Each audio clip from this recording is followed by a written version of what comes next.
मुखारविन्दं मुखारविन्दे विनिवेशयन्तं वटस्य पत्रस्य पुटे शयानं बालं मुकुन्दं मनसा स्मरामि। श्रीकृष्ण गोविन्द हरे मुरारे हे नाथ नारायण वासुदेव प्रद्युम्न दामोदर विश्वनाथ मुकुंद विष्णु भगवन् नमस्ते। विक्रेतु कामाखिल गोपकन्या मुरारी पादार्पित चित्तवृत्ति दध्यादिका मोहवशात् भोजन गोविन्द दामोदर माधवेति। गृहे गृहे गोपवधू कदम्बा सर्वे मिलित्वा समवाप्य योगं पुण्यानि नामानि पठन्ति नित्यं गोविन्द दामोदर माधवेति। सुखं शयानानि नये निजेऽपि नामानि विष्णोऽत्र वदन्ति मर्त्या ते निश्चितं तन्मयतां व्रजन्ति गोविन्द दामोदर माधवेति।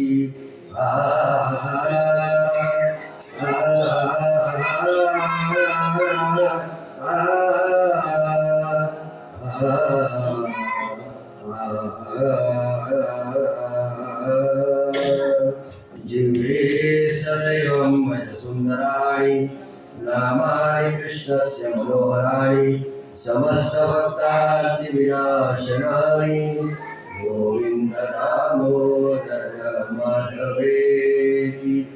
सुखावसाने इदमेव सारं दुःखावसाने इदमेव ज्ञेयं देहावसाने इदमेव चाप्यं गोविन्द दामोदर माधवेति।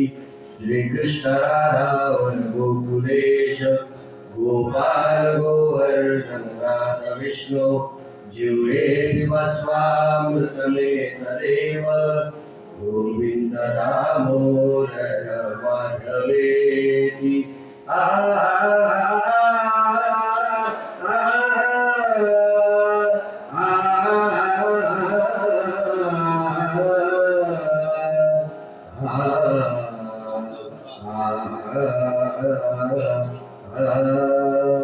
जिह्वे रसने मधुरप्रियात्वं सत्यं हितं त्वा परमं वदामि। अवर्णनीया मधुराक्षराणि गोविन्द दामोदर माधवेति।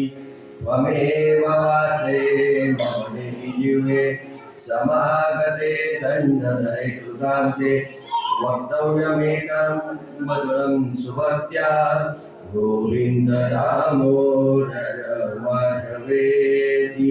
काचिकराम्भोजपुटे निषण्णं क्रीडाशुकं किंशुकरक्ततुण्डम् अध्यापयामास सरोरुवक्षि गोविन्द दामोदर माधवेति।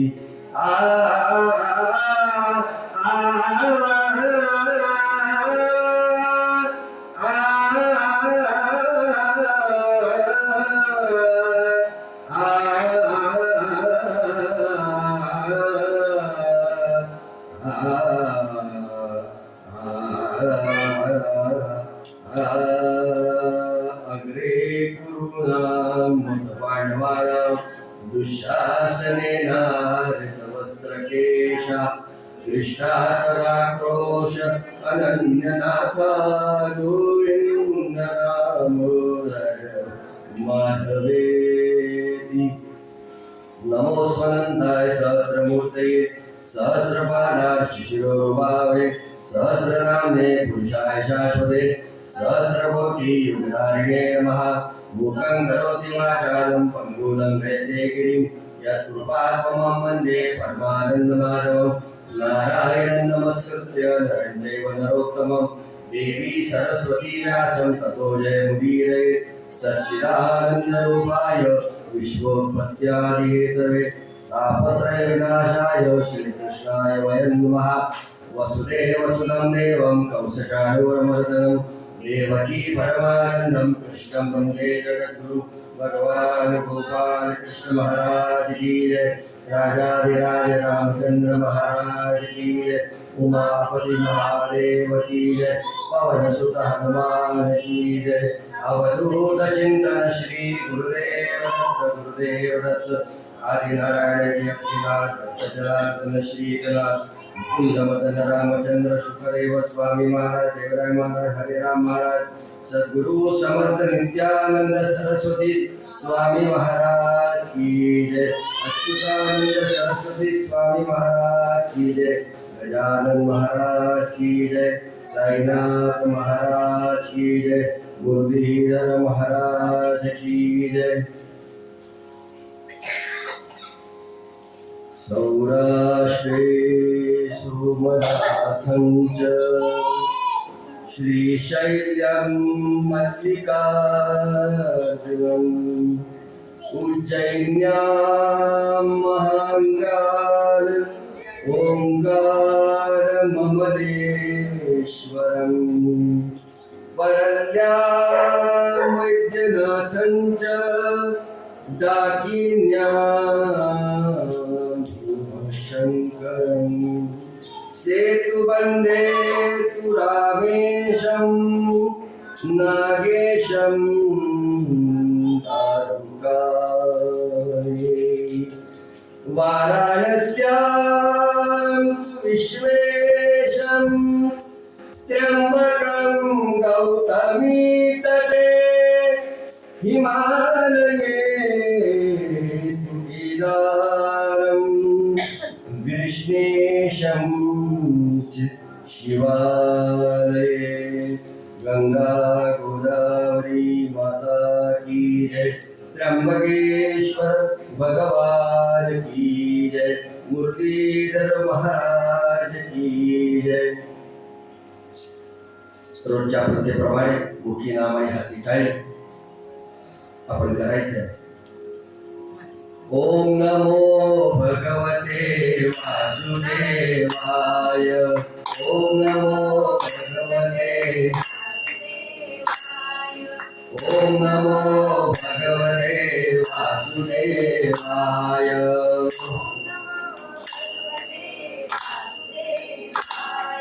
ओम नमो भगवते वासुदेवाय। ओम नमो भगवते वासुदेवाय। ओम नमो भगवते वासुदेवाय। ओम नमो भगवते वासुदेवाय। ओम नमो भगवते वासुदेवाय। ओम नमो भगवते वासुदेवाय। ओम नमो भगवते वासुदेवाय। ओम नमो भगवते वासुदेवाय। ओम नमो भगवते वासुदेवाय। भगवान गोपाल कृष्ण महाराज की जय। मुरलीधर महाराज की जय।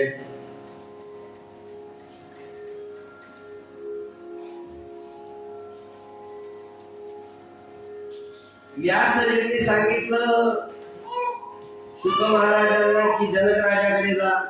काल निघाले ते जनकाकडे जायला। अहंकार मोठा तुझा शत्रु जाण परी नेणसी तू कसारे अजाण। अहंकार ज्ञानास नेमी पचू दे जशी मक्षिका अन्न ते ओ कविते। माऊली सांगते भगवंताचं गुणानुवाद करायचा आहे। भगवंताशी आपल्याला जायचंय पण तिथे जाताना आधी काय सोडावं लागतं? मी सोडावं। तो मी काही आपल्यातून काही कधी काही जात नाही। शाबाश, किती सुंदर श्लोक आहे सगळा। जोपर्यंत आपल्याला मी जात नाही, हे मी केलं, हे माझ्यामुळे झालं, हे माझं आहे, हे सगळं वैभव माझं आहे. किती वेळेला मी असतो आपल्यामध्ये. साध व्यवहारातलं उदाहरण, कुकर मी लावला, हे की नाही? अरे तो तांदूळ तू पिकवला का?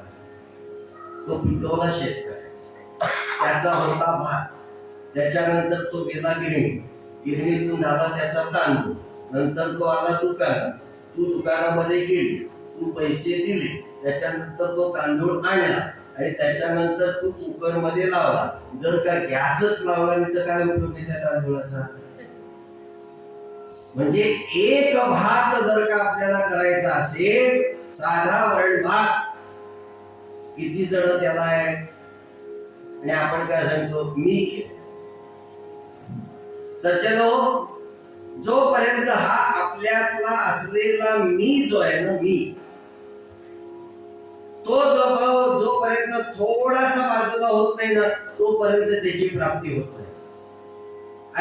आणि ही प्राप्ती करून देण्यासाठी संतांची आवश्यकता आहे, या कथांची आवश्यकता आहे, या सप्ताहाची आवश्यकता आहे, या असलेल्या वेगवेगळ्या सत्संगाची आवश्यकता आहे. आज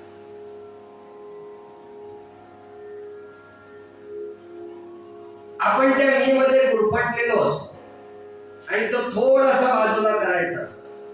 आणि हे कोण करतं? हे संतच करू शकतात.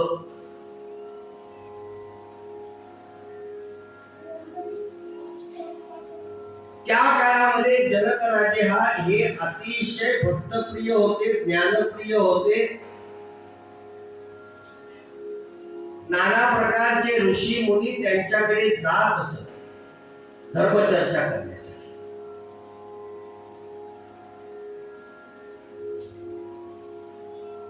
सूत सांगतात, दुःख आणि अतृप्ती हे संसाराचं फळ आहे आणि आनंद आणि तृप्ती हे परमार्थाचं फळ आहे.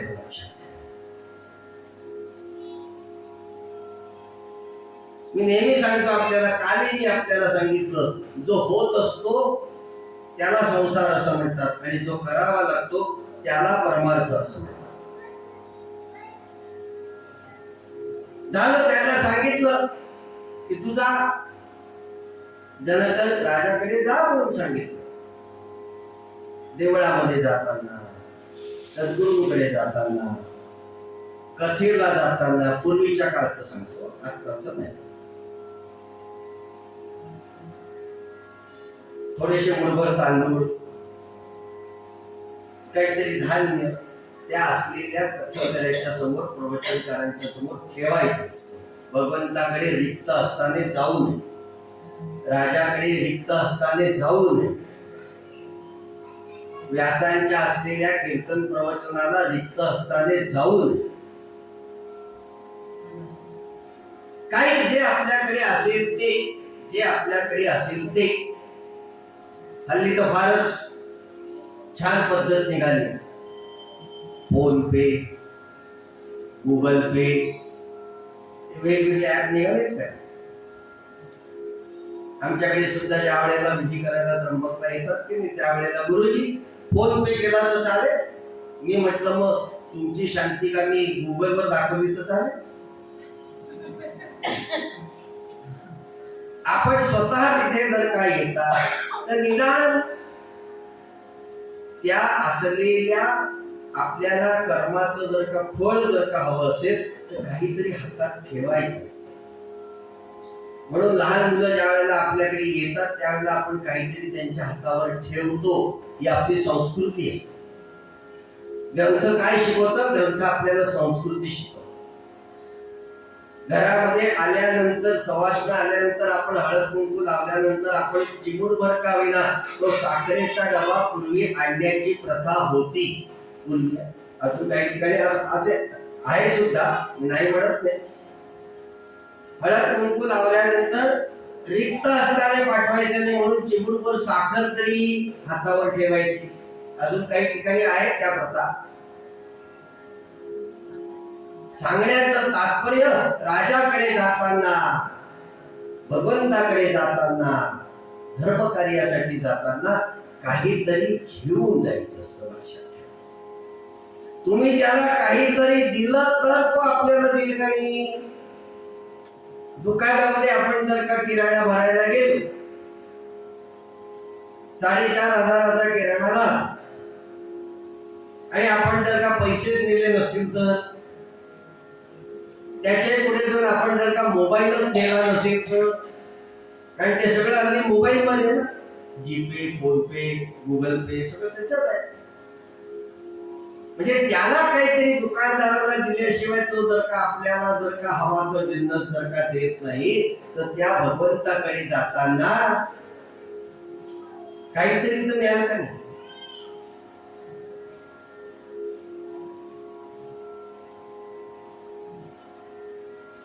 शुक महाराज गेले तिथे, भस्म नेलं त्यांनी.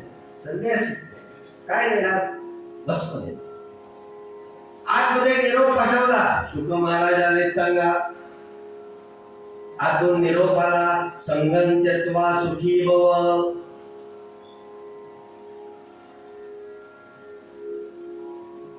हे किती दिवस झालं? 6 दिवस झाले. आतून तोच निरोप यायचा, संगम त्यक्त्वा सुखी भव. भस्म होतं ते टाकून दिलं, कमंडलू होता तो सोडून दिला, काठी होती ती सोडली. सगळं 7 दिवस, 6 दिवसापर्यंत निरोप आतून तोच, संगम त्यक्त्वा सुखी भव, संगम त्यक्त्वा सुखी भव. शब्द काय होता? शुक महाराज. 7व्या दिवशी विचार केला की आता काही राहिलंच नाही. सांगितलं की शुक आले. आणि ज्या वेळेला आतमध्ये तो निरोप मिळाला, शुक आले म्हणून, त्यावेळेला जनकराजे स्वतः उठून आले. का? तिथे मीपणा सोडलेला. 6 दिवस मीपणा सोडलेला होता. माझी छाटी, माझं कमंडलू, माझं भस्म. आणि 7व्या दिवशी मी ज्या वेळेला सोडला जातो ना, त्यावेळेला तो आपल्यावर कृपा करतो. जनक राजे धावत धावत आले आणि त्यांनी विचारलं, इतके दिवस लावले? जनकांनी शुकाचार्यांना नमस्कार केला. कृपा कोणाची करून घ्यायला आले होते? जनकाची. पण जनकांनी शुकाचार्यांना नमस्कार केला. का बरं केला? ही प्रत्यक्ष ज्ञानाची, वैराग्याची, भक्तीची असलेली मूर्तिमंत उदाहरण. शुकाचार्यांना घेऊन गेले, शुकाचार्यांचं पूजन केलं जनकराजांनी.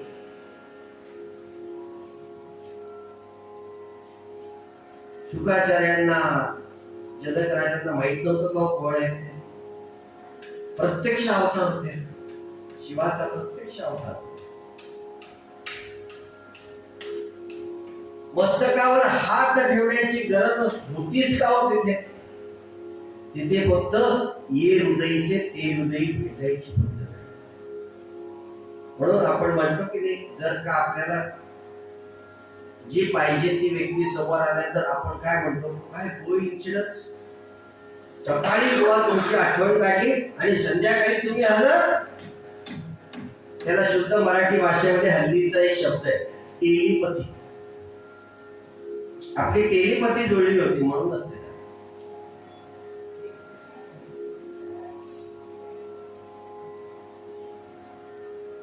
शौनकांनी विचारलं सुतांना. मी पहिल्याच दिवशी आपल्याला सांगितलं, काल मी आपल्याला सांगितलं की शौनक सूतजींना प्रश्न विचारतात, सूतजी उत्तर देतात. परीक्षिती राजा शुकाचार्यांना प्रश्न विचारतात, शुकाचार्य उत्तर देतात. असं हे संवादात्मक असलेलं श्रीमद भागवत लक्षात ठेवा. शौनकांनी प्रश्न विचारला की हा सूतजी, हा ऐश्वर्य संपन्न राजा, पांडव कुळातला, आणि याला गंगागिरी श्रीमद भागवत कथा श्रवणाची इच्छा का बरं झाली?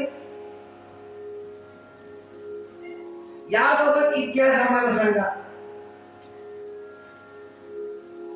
सूतजी सांगतात, शौनका, ईश्वराला ईश्वराच्या असलेल्या कथेपेक्षा सुद्धा भक्त श्रेष्ठांची कथा जास्त आवडते. तेही प्राणा पुरवते आवडती मज निराते. भक्त अहो भगवान गोपाल कृष्ण सुद्धा रोज पूजा करत होते. कोणाची करत होते? भक्तांची पूजा करत होते. नारदजी एकदा बघायला गेले, हे कोणाची पूजा करताय? तिथे प्रत्यक्ष नारदांची होती. नारदजी म्हणाले, भगवंता तुम्ही पण पूजा करता? भगवंत म्हणाले, अरे मी पूजा करतो म्हणजे मी तुमच्यामुळे तर माझं नाव आहे. भगवंताला भगवंताच्या असलेल्या गुणानुवादापेक्षा सुद्धा भक्तांची चरित्र जास्त आवडतात. म्हणून आम्ही कीर्तनकार नेहमी भक्तांची चरित्र नेहमी सांगतो. सुतांच्या मनामध्ये तो संपूर्ण पांडव कुलाचा इतिहास उभा राहिला. शौनकाई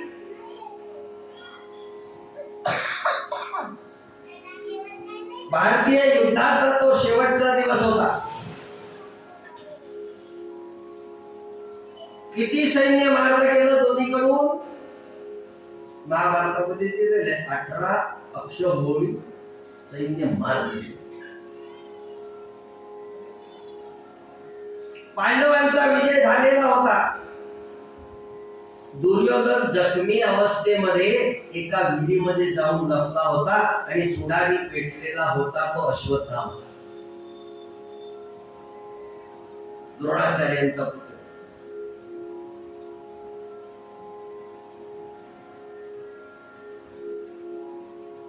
पांडवांची सगळ्यांची ती मनाची उलघाल होत होती. मन काही शांत होत नव्हतं. म्हणून गंगा किनारी जावं आणि त्या शीतल जलाने छानपैकी आपल्याला शुचिर्भूत करून घ्यावं. तुम्ही आम्ही सुद्धा रोज सकाळी उठल्यानंतर स्नान करतो का नाही? पण आपण स्नान करताना किती प्रकारचे असलेले ते वापरतो सांगा बरोबर. हे नको याची ॲलर्जी आहे, ते नको त्याची ॲलर्जी आहे, जास्तच गरम पाणी आहे, थोडस कोमट पाहिजे. आपले किती ते असलेले ते नखरे स्नान करण्यासाठी.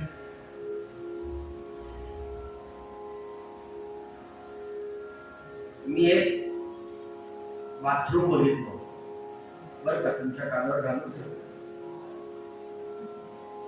12 बाय 12चं बाथरूम. किती? 12 बाय 12. आमच्याकडे पण 8 बाय 6ची बाथरूम आहे. 12 बाय 12चं बाथरूम. गरम पाण्याचा नळ वेगळा, गार पाण्याचा नळ वेगळा, गार आणि गरम पाण्याचा नळ वेगळा, त्याच्यावर शॉवर वेगळा. आणि पूर्वीच्या काळी ते झाकूजी नावाचा एक प्रकार होता. झाकूजी माहिती का तुम्हाला? कोणा नाही? अरे काय कठीण का. ते झाकूजी होता. असं त्याच्यावर बसल्यानंतर तिथे असं एक असा ओटा होता. त्या ओट्यावर बसायचं. इकडनं पाणी तिकडनं पाणी, तिकडनं फवारा इकडनं फवारा, आणि पाहिजे तसा तिथे तो शॉवर यायचा.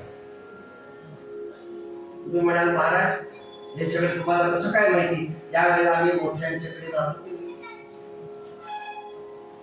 पूजेला जातो की नाही, वास्तुशांतीला जातो की नाही, त्यावेळेला ते सांगतात वा महाराज बरं झालं तुमचे आमच्या घराला पाय आले. मी म्हटलं मग काय करायचं?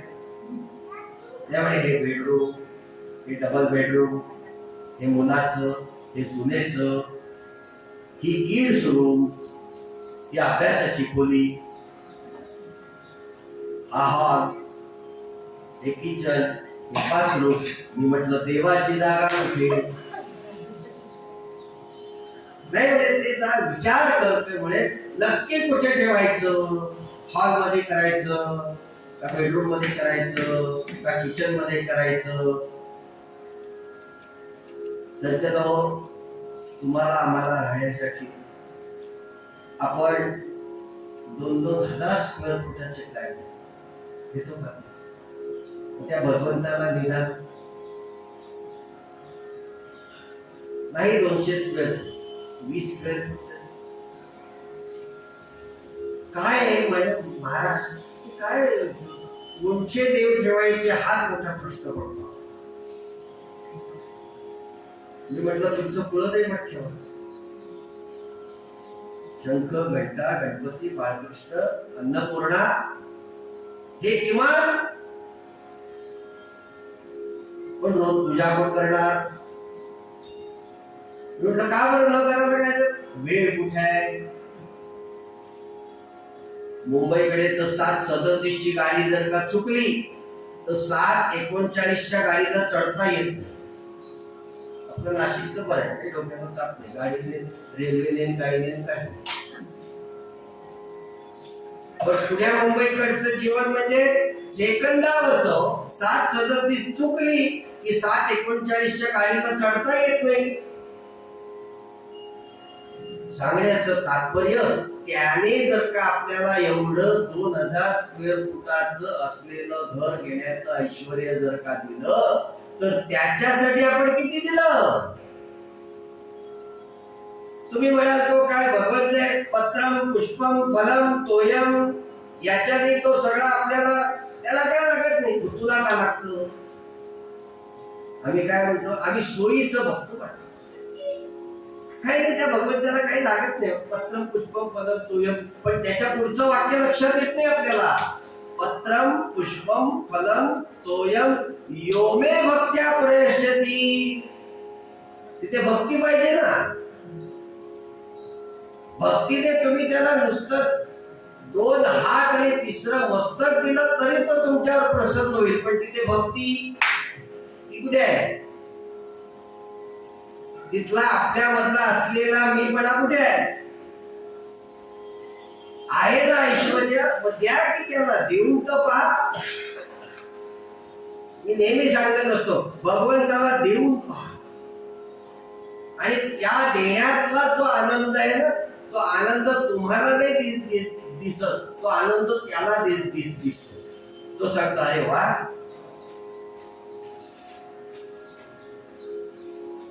आपण रोज इस्त्रीचे कपडे घालतो का?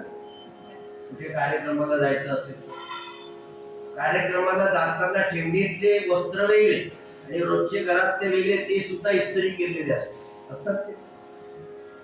मग त्याला देतात. द्या, एकदा घेऊन तर पहा. तुम्ही एकदा त्याला दिलत ना की बघा तो तुमच्यावर कशी कृपा करेल. तो कृपा करतो आपल्यावर, लक्षात ठेवा. त्यामुळे गंगेच्या ठिकाणी जावं आणि शीतल व्हावं म्हणून हे सगळे जण त्या गंगा किनारी आले. शीतल ठिकाणी, शीतल होण्यासाठी. शरीराचं असलेलं बाह्य शरीर शुद्ध होतं. अंतर्मन शुद्ध करायचं असेल तर त्या अंतर्मनासाठी भगवंताचं सतत नामस्मरणासाठी आत्ताच्या या कलियुगात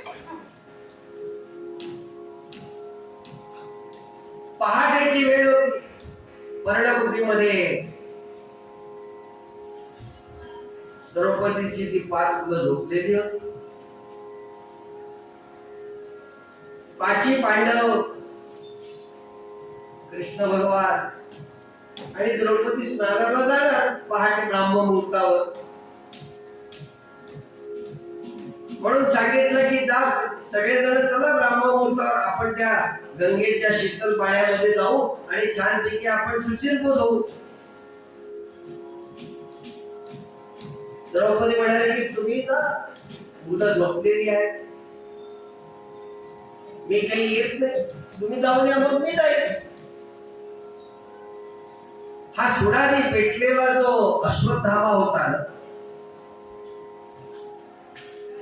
तो हातामध्ये खडग घेऊन आलेला.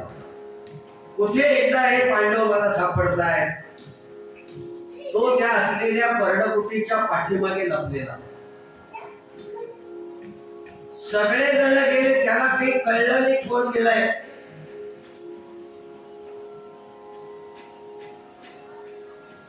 द्रौपदी आतमध्ये निघून गेली, पर्णकुटीमध्ये झोपलेले हे सगळे 5 जण बघितले. पांडवांची पुत्र हुबेहूब पांडवांसारखे दिसत होते. अश्वत्थामा गेला त्यांच्याजवळ, झोपलेल्या अवस्थेमध्ये होते. त्या प्रत्येकाचे केश कलप धरले, साप साप साप साप साप साप वार केले आणि ते शीर धरले आणि धावत धावत धावत धावत धावत जिथे हा दुर्योधन लपलेला होता तिथे आला. तो म्हणाला, जितमया जितमया जितमया. दुर्योधन म्हणाला, काय झालं? मी पांडवांचा नाश केला, मारून टाकलं पांडवांना. दुर्योधन मनात म्हणतो, एवढी सगळी सेना मारली गेली, त्यावेळेला पांडव गेले नाही आणि तू कसा काय मारलं? म्हणाला, हे बघ.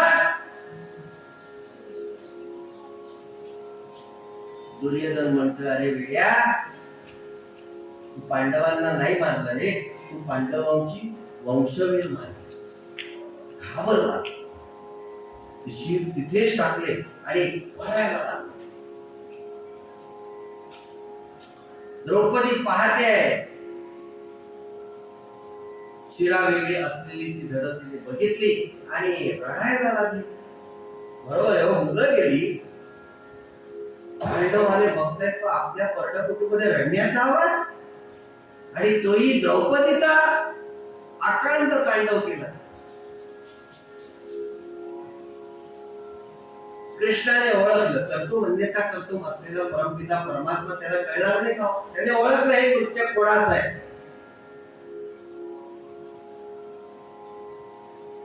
त्याने सांगितलं, हे कृत्य नक्की अश्वत्थामाने केले. भीम म्हणाला, मी आत्ताच्या आत्ता जातो आणि त्याला मारतो. भीमाची ताकद केवढी होती. श्रीकृष्ण भगवान म्हणाले, थांब म्हणे, तुझं काम नाही. नकुल सहदेव म्हणाले, आम्ही जातो. मग हे तुमचंही काम नाही. अर्जुनाला सांगितलं, चल म्हणे. आणि झालं. तो पळतोय पुढे पुढे पुढे पुढे पुढे पुढे रथावर पळतोय. तो अश्वत्थामा पाठीमागून भगवंताचा रथ येताना बघितलं आणि अश्वत्थामाचा काहीतरी गडबड झाली. त्या विहिरीजवळ आले, ते पाहिलं, ते शिर पाहिले आणि कळलं की तो कोणत्या दिशेने गेलाय म्हणून त्याचा पाठलाग करायला लागले.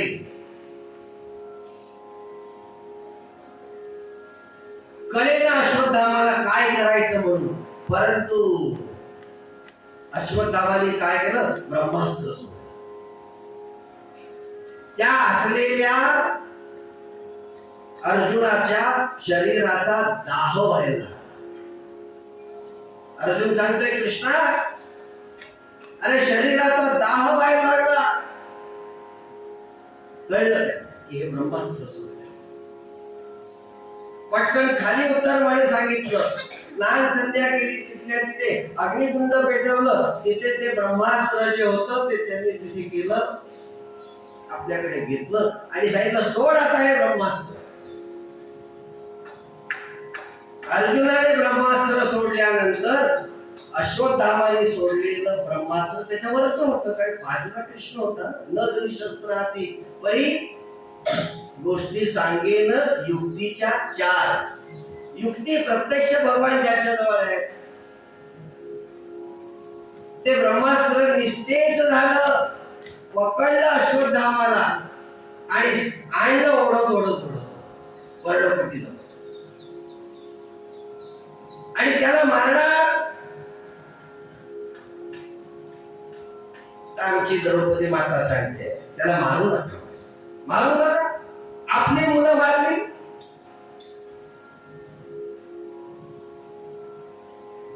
द्रौपदी माता सांगते, खरंय, आपली मुलं मारली, खरंय, पण तुम्ही तर त्यांचे वडील मारलेत ना, द्रोणाचार्य. मला तरी तुम्ही आहात 5 जण, पण तुम्ही ह्याला जर का मारलं तर मग ह्याच्या आईला किती दुःख, पती गेल्याचं दुःख, मुलगा गेल्याचं दुःख. सज्जन हो, ह्याला म्हणतात भारतीय संस्कृती आणि ह्याला म्हणतात भागवत.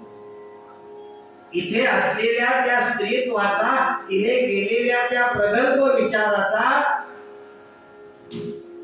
त्या कृष्णाला पटला. कृष्णाने काय केलं, त्याच्या असलेल्या मस्तकामध्ये तो जो मणीच होता तो काढला आणि आजही तो तेल मागत फिरतो अश्वत्थामा. आपल्या सातपुडा पर्वतामध्ये अजूनही तो फिरतो. माहित नाही कोणाला दिसेल कधी काय दिसेल माहित. तो निघाला तिथून आणि त्याचं असलेलं मस्तकावरचे सगळे केस काढून टाकले. वपनम द्रविणादानम स्थानाम निर्याणम तथा. मारायचं, त्याला भ्रष्ट करायचं. कधी भ्रष्ट होतो मनुष्य, डोक्यावरची केस काढते. आपण म्हणतो कधी काय रे काय झालं असं असं. त्याला कळलं सोडलंय, परंतु त्याने ओळखलं अजून एक, आता जर का मी जर का काही जर का केलं तरी परत मला मारतील. म्हणून त्याने काय केलं, परत ब्रह्मास्त्र सोडलं. ते कुठे गेलं ब्रह्मास्त्र, अभिमन्यूची पत्नी जी होती उत्तरा, ह्यांच्या असलेल्या गर्भामध्ये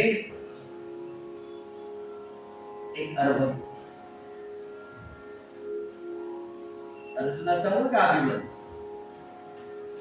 आणि तिथे ते ज्या वेळेला ते सोडलं, भगवंताला कळलं की याने ब्रह्मास्त्र सोडलंय. भगवंत सूक्ष्म दृष्टीने, सूक्ष्म मायेने त्या गर्भामध्ये गेले उत्तरेच्या. ती उत्तरा सांगते, सासूबाई अंगाचा दाह व्हायला लागला, माझं रक्षण करा. द्रौपदी मैया सांगते, अगं आम्ही कोणी तुझं रक्षण करू शकत नाही, माझं रक्षण नाही झालं. त्या महाभारताच्या वेळेला रक्षण करणारा तो एकच, चक्रपाणी तो एकच रक्षण करणारा. सज्जनो, द्रौपदी म्हणजे साक्षात दयेची मूर्ती, एवढं लक्षात घ्या. शरणागता तोची एक, तो मुरलीधरच आहे फक्त आपलं रक्षण करणार. पांडुरंग असेल, मुरलीधर असेल, प्रभू श्री राम असतील, आपलं आराध्य दैवत असेल,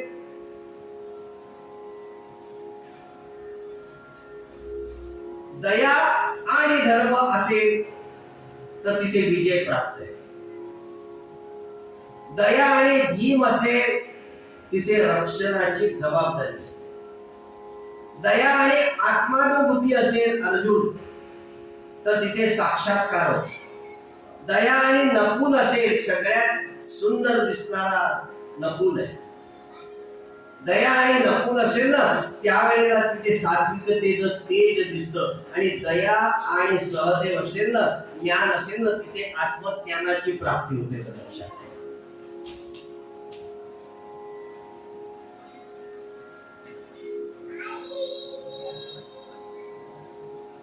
कोण होतं त्या उत्तरेच्या गर्भामध्ये?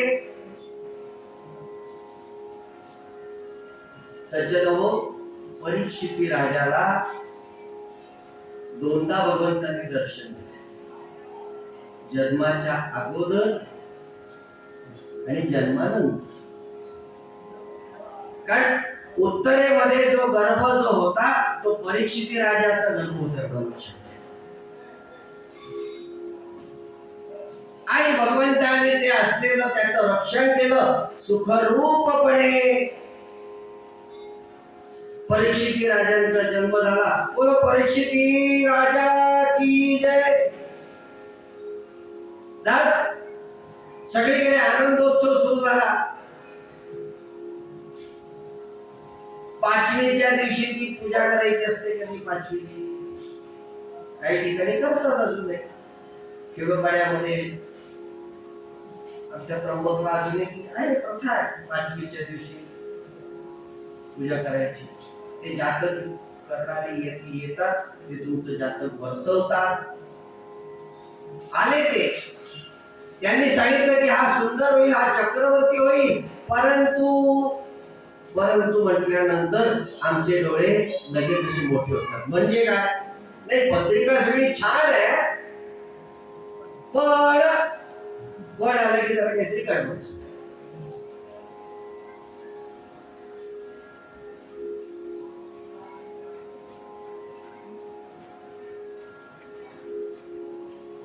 ऋषी शाप आले, याला सर्पदंश. मग याच्यावर काही उपाय. धर्मराजाने सगळीकडे त्यावेळेला वेदपाठशाळा होती. जे ऋषींना त्यावेळेला सगळ्यांना वेदपाठशाळा उघडून दिल्या. अन्नधान्याचा पुरवठा केला. कशाचं? पापाचं क्षालन करण्यासाठी.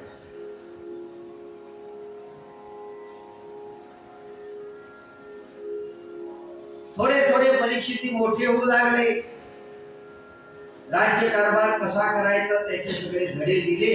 यथावकाश परीक्षिती राजावर ते सगळं सोपवलं. राज्याभिषेक केला आणि यथावकाश पांडव देह सोडण्यासाठी त्या असलेल्या बद्रीनाथाकडे निघून गेले होते. यथावकाश प्रत्येकाने देह सोडले. कसे देह सोडले, कोणाला तिथे जायला मिळालं हे पुढच्या वेळेला बोलवलं तर सांगेल. तो एक वेगळा कथा भाग आहे. त्याला हा आता राज्य करायला लागला आणि राज्य करता करता करता करता करता करता आपलं राज्य कसं चाललंय म्हणून तो फेरफटका मारण्यासाठी निघाला. तो जंगलात फिरता फिरता फिरता फिरता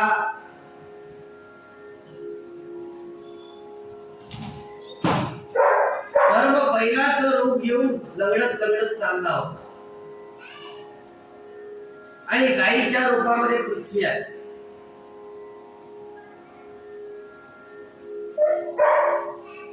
तीन पाय त्याचे गेलेले होते त्या बैलाचे. धर्माचे 4 पाय लक्षात.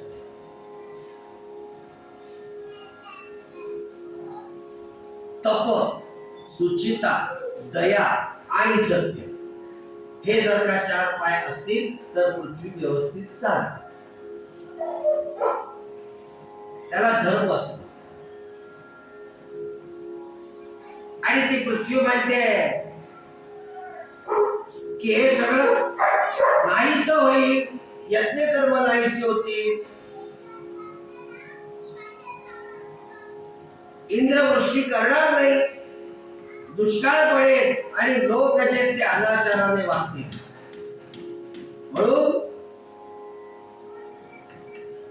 वृषभाला त्या परीक्षितीने तप, सुचिता, सत्य दिले आणि 4 पायांचा असलेला तो वृषभ जो आहे तो चालू झाला.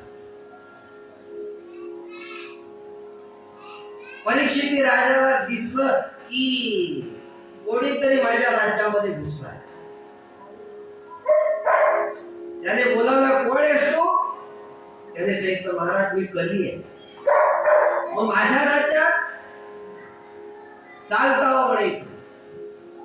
त्या कलीने सांगितलं की महाराज मी जाणार कुठे? आपण तर पांडव कुळातले मोठे राजे आपण, आणि आपण माझ्यावर कृपा करा. मला राहण्यासाठी काहीतरी जागा द्या. राजा म्हणाला, तू द्यूतामध्ये राहा.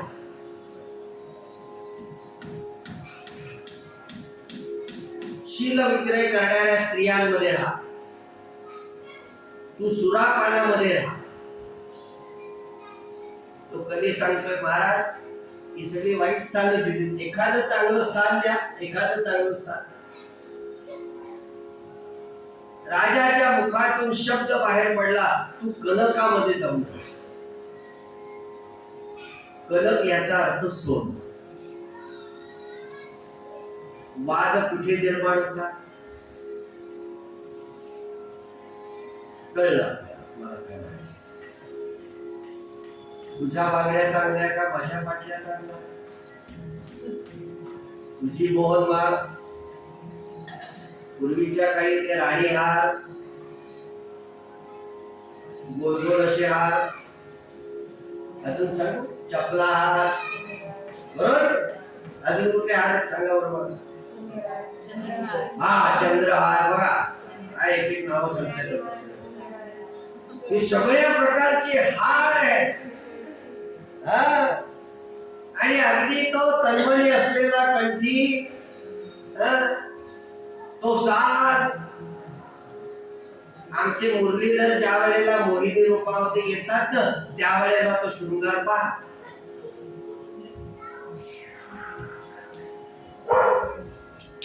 आत्ताच माझं संदेश झालं, तो म्हणाला गुरुजी इतर रूपामध्ये ज्या वेळेला आम्ही त्या मुरलीधरांना नटवतो ना त्यावेळेला 2.5-3 तास वाटतात, पण ज्या वेळेला मोहिनी रूपामध्ये आम्ही या मुरलीधराला नटवतो ना त्यावेळेला कमीत कमी 5.5-6 तास लागतात. मी म्हटलं अहो तुम्ही त्याला मुरलीधर करताय म्हटल्यानंतर मुळात आम्हाला नटायला किती वेळ लागतो आणि आमच्या सौभाग्यवतींना नटायला किती वेळ लागतो हा फरक आहे का नाही? आम्ही काय एक धोतर घातलं एक जब्बा घातला की निघालो, पण या वर्गाला बाबा बाबा बाबा मग मोत्याचं घालू का, सोन्याचं घालू का, खड्याचं घालू का, मग त्याला सगळं ते मॅचिंग. आणि वरच्या टेकडीपासून तर पायात असलेल्या वाघापर्यंत सगळंच मॅचिंग.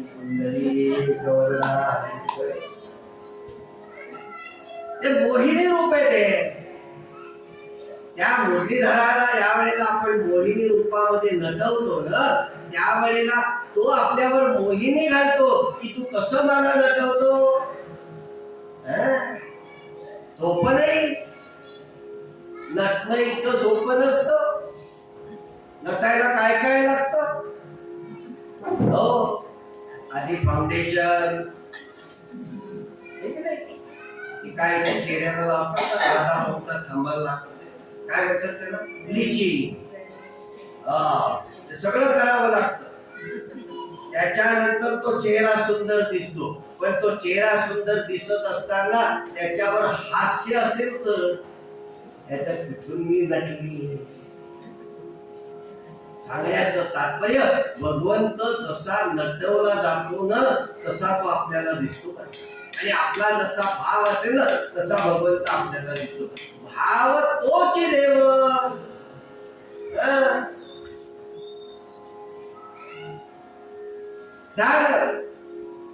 शब्द निघाला मुखात कनकामध्ये जाऊन राहा. कलीने तात्काळ ती आज्ञा पाळली आणि कनकामध्ये जाऊन बसले. परीक्षित राजाने जो टोप घातलेला होता तो सोन्याचा त्याच्यात जाऊन बसले. आज्ञा काय कनकात जाऊन राहा. इथपर्यंत ठीक होत, परंतु फिरता फिरता फिरता फिरता शमीक ऋषींच्या आश्रमापर्यंत आले. आणि मी राजा आहे, माझं आगत नाही स्वागत नाही, मला फलाहार नाही, पण जाऊ द्या पाणी नाही.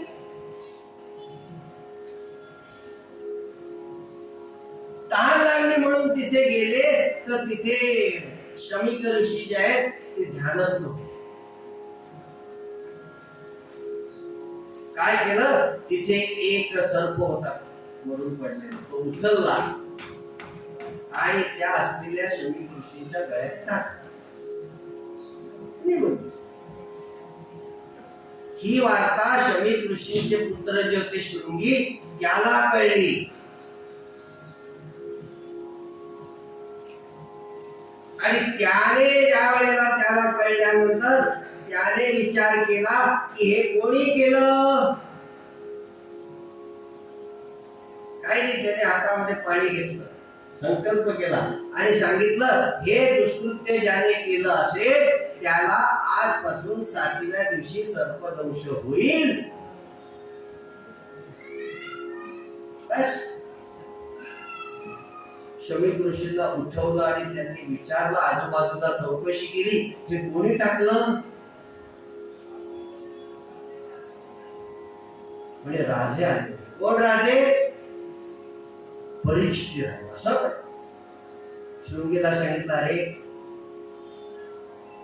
ब्राह्मणांचं असलेलं तप जे आहे ना, ते जगाच्या कल्याणासाठी, शाप देण्यासाठी नाही.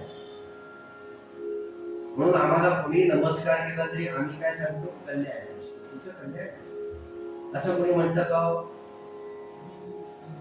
तुझं अजिबात नाही. का म्हणणार नाही? आमच्या मुखातच नाही ना.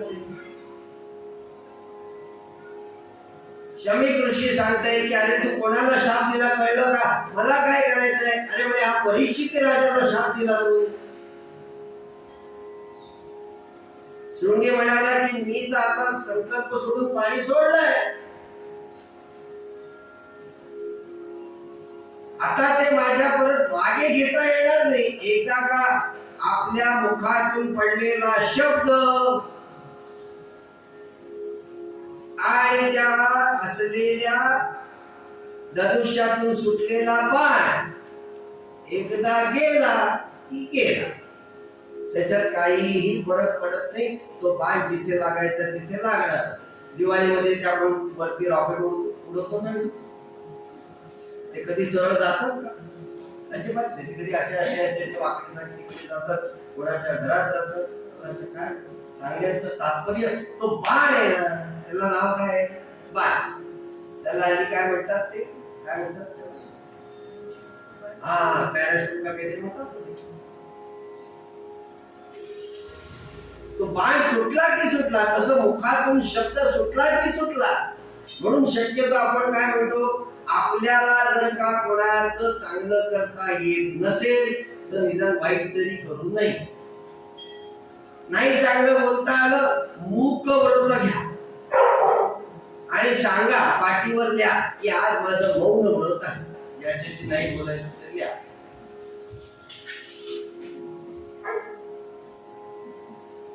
म्हणजे आपल्या मुखातून वाईट पडणार नाही बाहेर.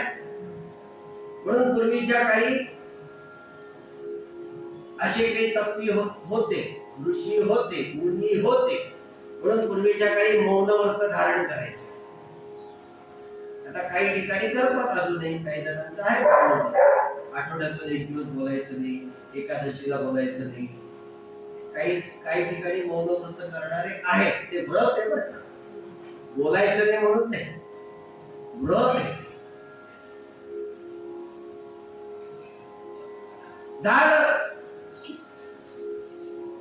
परीक्षित राजा भांडारपुरामध्ये आले, त्याने तो तोप होता तो दिला आणि त्या भांडारपुरामध्ये त्यांच्या ते शिपायाने नेऊन ठेवला. कशामुळे झालं सज्जनो? त्या कनकामुळे झालं. त्या कनकात कोण बसला होता? कली बसला. आणि तो टोप कोणाचा होता? तो टोप होता जरासंधाचा. भीमाचं आणि जरासंधाचं ज्या वेळेला द्वंद्व झालं, त्यावेळेला जिंकलेल्याचं प्रतीक म्हणून तो टोप जो होता तो भीमाने ठेवलेला होता भांडारपुरामध्ये. आणि तो टोप घातला होता. परीक्षित राजाने कलीला सांगितलं, बाबा रे तू कनकामध्ये जा. कलीने ती तात्काळ आज्ञा घेतली आणि तो त्या असलेल्या टोपात जाऊन बसला. काय होतं आणि काय झालं? सज्जनो, म्हणून पूर्वीच्या काळी अशी म्हणण्याची प्रथा होती, सुखी माणसाचा सदरा घालावा. पूर्वीच्या काळचं सांगतो, आताच नाही. सुखी माणसाचा सदरा घालावा. पण सुखी कोण? आपली संकल्पना काय सुखाची? आणि मग आता हे 7 दिवस झाले.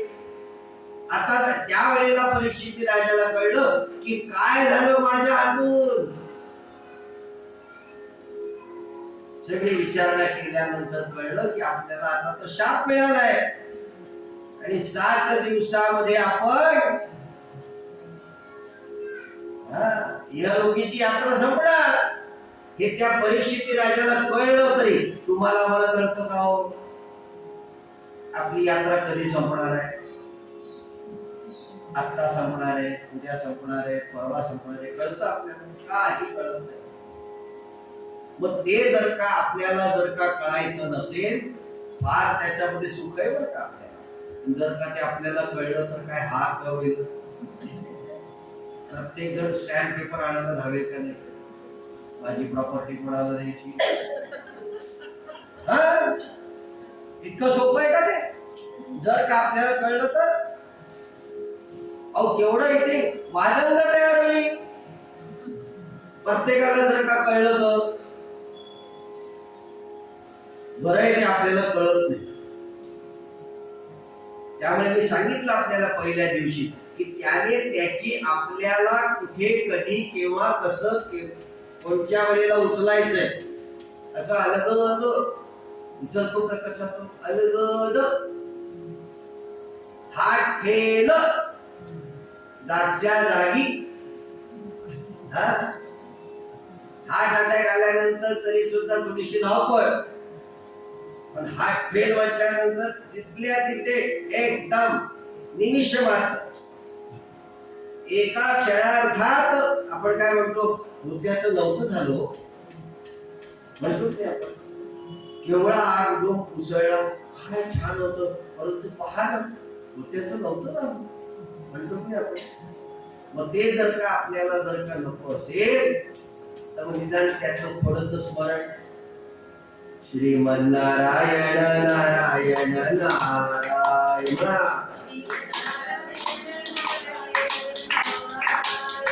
श्रीमन्नारायण नारायण नारायण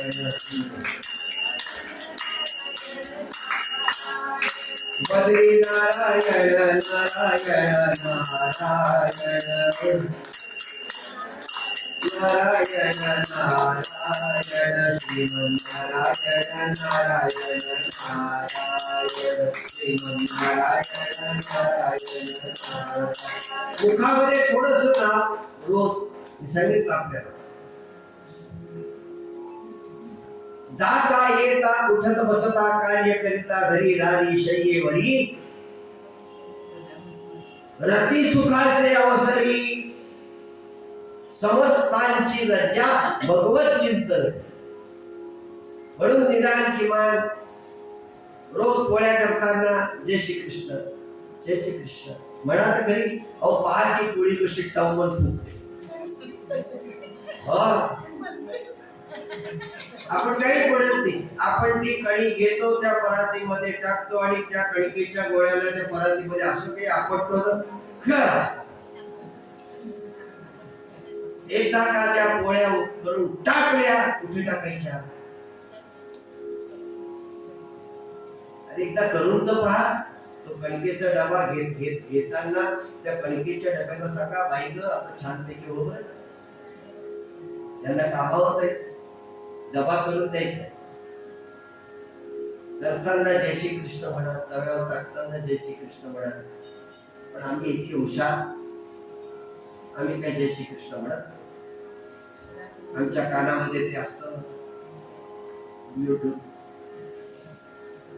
मोबाईलवर लागलेलं असतं काहीतरी आणि ते कानात घालून आम्ही करतो. मग त्या असलेल्या कणकेमध्ये आपण मीठ टाकले का साखर टाकली काही कळत नाही. भाजी करताना सुद्धा छानपैकी चिरा, पण आमचं लक्ष असतं कुठे तिथे? आमचं लक्ष त्या मोबाईलवर.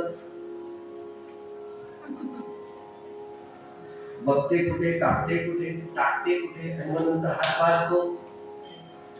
मग तिखट टाकायचं राहून जातं, मीठ डबल टाकलं जातं.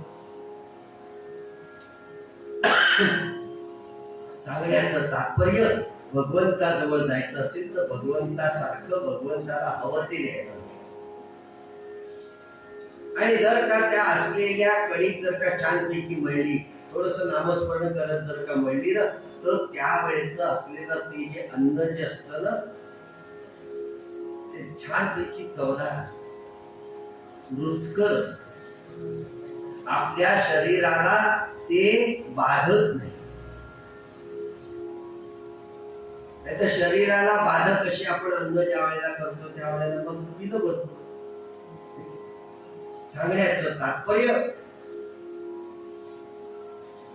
त्याला कळलं की 7 दिवस आता आपल्याकडे शिल्लक आहे, म्हणून पाचारण केलं. कळलं त्याला. सूतजी सांगतात माझे वडील रोमहर्षण यांच्या सोबत मी गेलो होतो त्या गंगेच्या काठावर,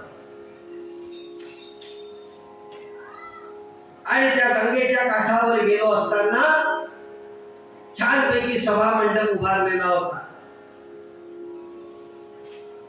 रत्नांचे दिवे, माणिकांच्या वाती, मंगळागौरीच्या हाती, कर्तुक अन्यथा कर्तुक असलेला तो परमपिता परमात्मा त्याचं गुणगान आहे. आणि परीक्षित राजा आहे, सगळीकडे सभा मंडप टाकलेला, गाद्या काय, गिरजा काय, अत्तरांचे दिवे लावलेले.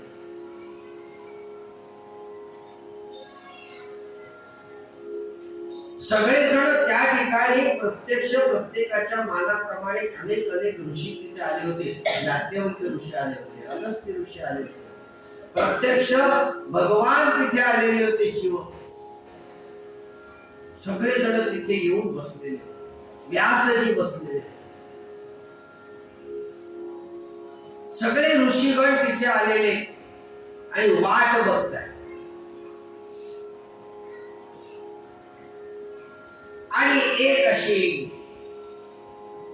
सुंदर असा तरुणा बाळ असलेले ऋषीवर कळलं त्यांना की हे ऋषीवर आले, अष्टावक्र सूत.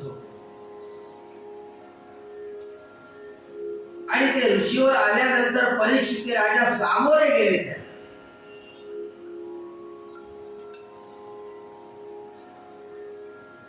सगळ्यांनी उत्थापन दिलं, सगळ्यांनी उत्थापन दिलं. माहिती होता अधिकार काय, आणि सगळ्यांच्या मुखातून एकच जय जयकार निघाला, बोलो शुक भगवान की जय.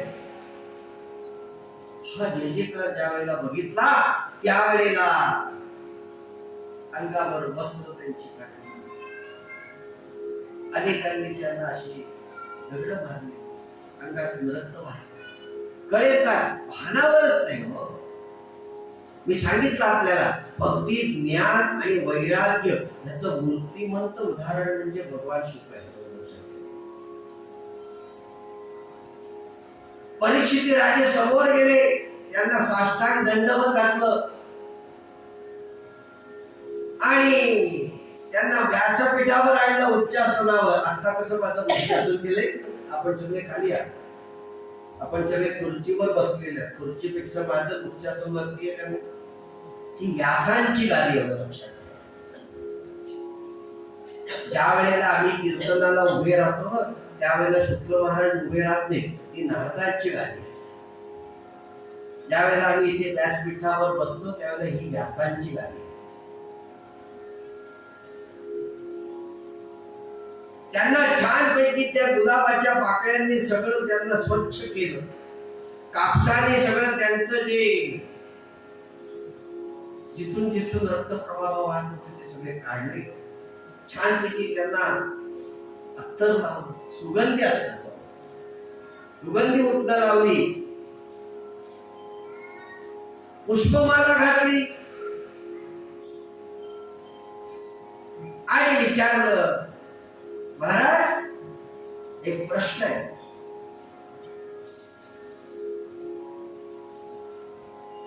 मोक्ष कधी मिळेल? शुक महाराज म्हणाले, अरे एक लक्षात घे, आपल्याला मोक्ष पाहिजे आहे हे ज्या वेळेला कळतं ना त्यावेळेला कमीत कमी पहिली पायरी तिथे आहे.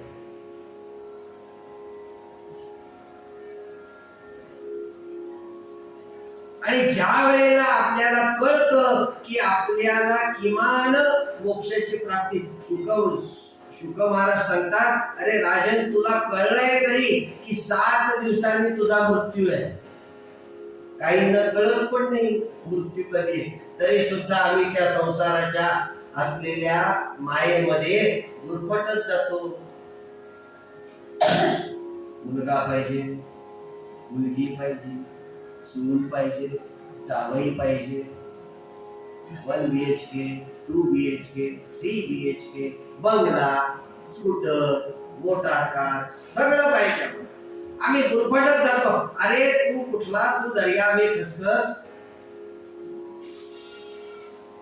एवढा मोठा त्याचा असलेला पसारा, त्या पसाऱ्यामध्ये तुझी ती काय घंटी,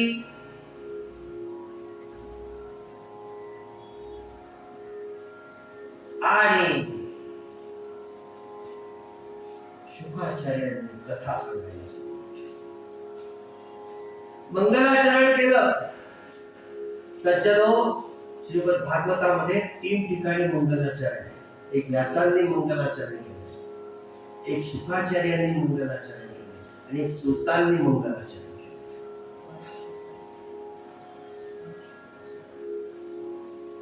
आपल्या जीवाला क्लेश होतात. विदुर मैत्रेयाच्या असलेल्या संवादामध्ये मैत्रेय सांगतायत आपल्या जीवाला क्लेश होतात. का होतात? कारण ही भगवंताची माया आहे. या मायेमुळे आपल्याला क्लेश उत्पन्न होतात. संसारामध्ये 2 प्रकारची लोक सुखी आहेत. संसार एक अत्यंत मूढ अज्ञानग्रस्त, म्हणून आपण काय म्हणतो, अज्ञानात सुख आहे की नाही, काही डोक्याला ताप नको, अज्ञानात सुख आहे. तुम्ही तिथे काहीही करा, मला काहीही माहिती नाही, म्हणजे अज्ञानात सुख आहे. आणि दुसरे श्रीहरीचे गुणगान करून भगवत प्राप्तीचा जो मुख्य मार्ग जो आहे, जो परमेश्वराची प्राप्ती करून जे घेतात ते सुखी. या असलेल्या कलियुगामध्ये भगवंताचं गुणसंकीर्तन, लीला संकीर्तन आणि नाम संकीर्तन जर का केलं तर आपल्याला ती प्राप्त होते, भगवत प्राप्ती.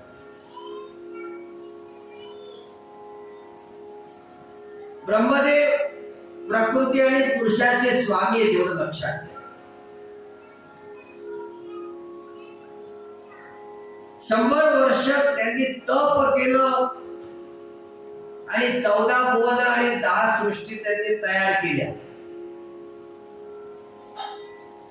भागवतामध्ये पहिला दिवस, दुसरा दिवस थोडासा कठीण जातो, थोडासा कठीण. तिसऱ्या चौथ्या दिवसापासून लयलूट असते. चौथ्या दिवशी कृष्ण जन्म, 5व्या दिवशी गोपाळकाला, 6व्या दिवशी भगवंतांचं असलेलं विवाह. पहिले 2 दिवस जरा कठीण जातात. घरामध्ये नवीन सुनबाई आल्यानंतर पहिले 2 दिवस तिला कठीण जातात की नाही. साखरेचा डबा कळत नाही, चहाचा डबा कळत नाही, तांदूळाचा डबा कळत नाही, कुठले डबे. 2 दिवस जरा कठीण जातात. तिसऱ्या दिवशी जी सगळ्यांचा ताबा घेते, काय हसले बा सगळे. 2 दिवस जरा तिला साखरेचा डबाच कळत नाही, कारण तिच्या घरामध्ये साखरेचे डबे वेगळ्या ठिकाणी असतात, ते उभे असतात, आपल्याकडे गोल असतात. मग ती म्हणते, अहो सासूबाई, आता सासूबाई म्हणत नाही, म्हणत अहो आई, काय नवीन शब्द प्रयोग काढलाय मला काही कळलं. अहो आई, अहो आई, अहो आई, अहो आई. साखरेचा डबा कुठे, चहाचा डबा कुठे. ते सासूबाई सांगतात, आलो सुनबाई तू नवीन आहे ना, 2 दिवस झाले की तुला सगळं कळेल. ती म्हणते बरोबर झालं, तुम्हीच म्हणा.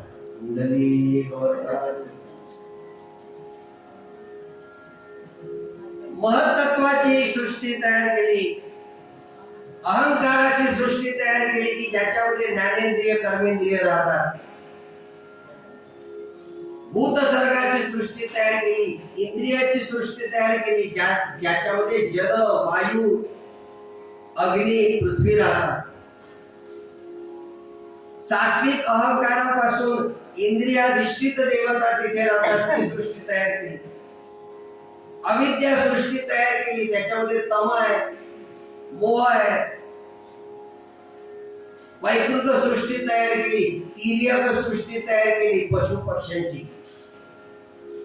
मनुष्य योनी तयार केली आणि देव, पितर, असुर, गंधर्व, किन्नर, सिद्ध, चरण, विद्याधर इत्यादींची सृष्टी तयार केली. ब्रह्मदेव, त्या ब्रह्मदेवाचं एक नाव क म्हणतात. आपली सृष्टी कोणी तयार केली? ब्रह्मदेवाने. म्हणून आपल्याला नाव काय पडलं माहिती का तुम्हाला? काया. आपण काय म्हणतो? काया म्हणतो. शरीराला दुसरं नाव काय? काया. म्हणून संत काय सांगतात? कायेने, वाचेने आणि मनाने त्याला शरण द्यायचं.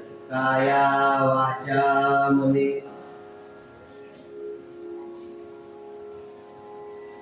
आणि त्याच असलेल्या ब्रह्मदेवाने आपल्या एका भागातून स्त्री आणि दुसऱ्या भागातून पुरुष तयार केले. पृथ्वी तलावरचं पहिलं जोडपं भगवंताने तयार केलं. प्रकृती आणि पुरुष. आणि त्यांना सांगितलं तुम्ही पृथ्वी तलावर जा. ते पहिलं जोडपं मनु आणि शतरूपा.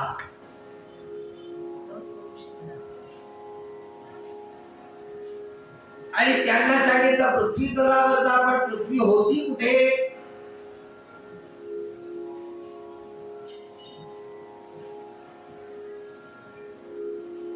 दिती पुत्र जे होते हिरण्याक्ष आणि हिरण्यकश्यपू, त्या हिरण्याक्षाने पृथ्वी रसातळाला नेली.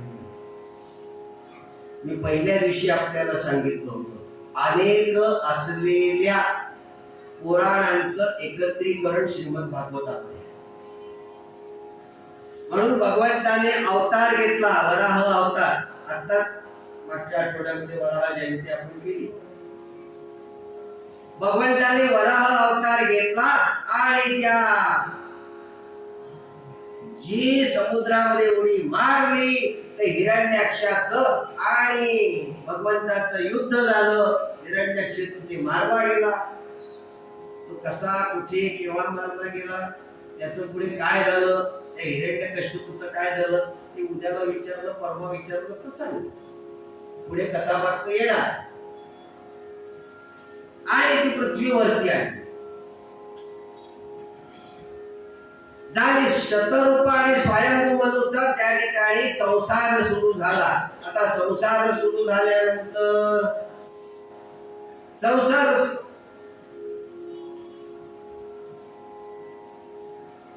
दोन मुलं आणि 3 मुली झाल्या. प्रियव्रत, उत्तानपाद, आकृती, देवहूती आणि प्रसूती. आकृती प्रजापतीला दिली, प्रसूती दक्ष प्रजापतीला दिली आणि देवहूती कोणाला दिली सांगू?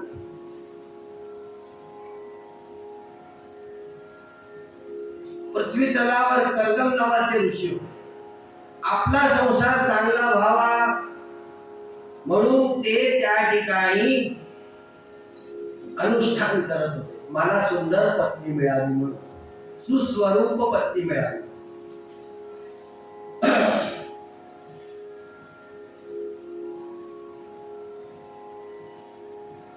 भगवंताने सांगितलं की आजपासून 3ऱ्या दिवशी तुझ्याकडे शतरूपा, स्वयंभू मनु आणि देवहूती येतील. त्या देवहूतीचा तू स्वीकार कर. आणि इकडे नारदांनी शतरूपा आणि स्वयंभू मनुला सांगितलं की तुमच्या मुलीसाठी मी छान वर शोधलेत म्हणे. कर्दम नावाचे ऋषी आहेत म्हणे, फार सुंदर आहेत म्हणे, त्यांना तुमची मुलगी द्या. बरोबर 3ऱ्या दिवशी स्वयंभू मनु, शतरूपा आणि देवहूती कर्दम महामुनींच्या आश्रमामध्ये आले. घड्याळामध्ये 5:57 झाले. मला जास्तीत जास्त 6:30 पावणे 7 मला जास्त ताणलं ते मला पडलं. चालेल ना 6:30 पर्यंत.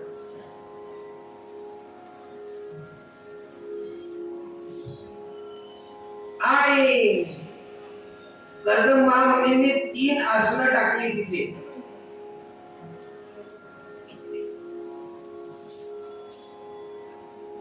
एक स्वयंभू मनूसाठी टाकलं, एक शतरूपा राणीसाठी टाकलं आणि एक देवहूतीसाठी टाकलं. स्वयंभू मनू आणि शतरूपा आसनावर बसले. देवहूती विचार करते, आसन तर टाकलंय पण ह्यांना मी पसंत पडायच्या आधीच मी जर का त्या आसनावर बसले तर मी यांची सेवा घेतल्यासारखं आहे.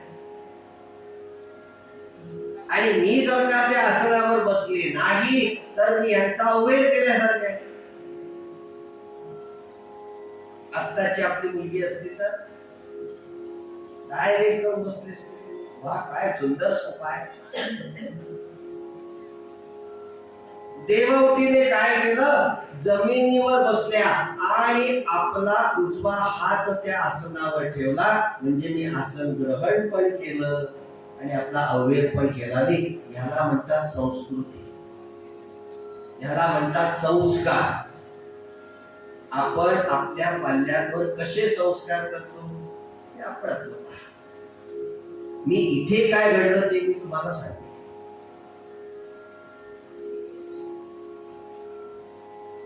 आता ही कर्दम महामुनींनी परीक्षा घेतली होती बरं का. खरं परीक्षा घेण्याची गरज होती का हो? प्रत्यक्ष देवाने सांगितलं होतं की ब्रह्मदेवाने, आणि इकडे तर नारदांनी सांगितलं होतं.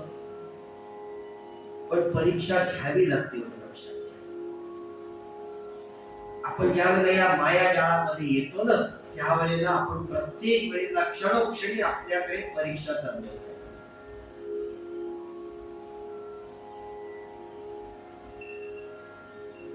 छानपैकी सभा मंडप उभारला देसाई बर का. हो, इतका सुंदर सभा मंडप उभारला. अनेक प्रकारचे त्या ठिकाणी ऋषीगण आले, विद्वज्जन आले आणि तो लग्न सोहळ्याचा विधी पार पडू लागला. कन्यादानाचा स्वयंभू मनू आणि शतरूपा आपल्या असलेल्या देवहूतीचं कन्यादान करत आहेत. त्यांनी आपल्या कन्येचा तो हात जो आहे ना तो नारायण स्वरूप असलेल्या कर्दम महामुनींच्या हातामध्ये दिला. परक्याचे धन कन्या, परक्याचे धन कन्या, ते त्या देऊनी आज मी सुटलो.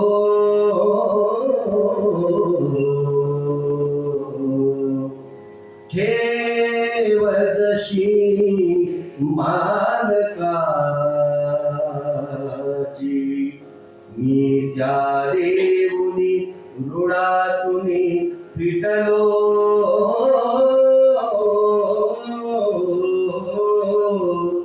मुलीनो या मुलीनो या आता गेली लाडकी मम तुहिता.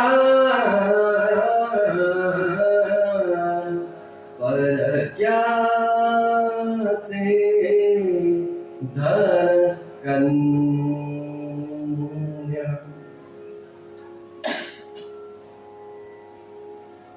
नारायण स्वरूप असलेल्या कर्दम महामुनी ज्या वेळेला त्या स्वयंभू म्हणून आपल्या मुलीचा हात दिला,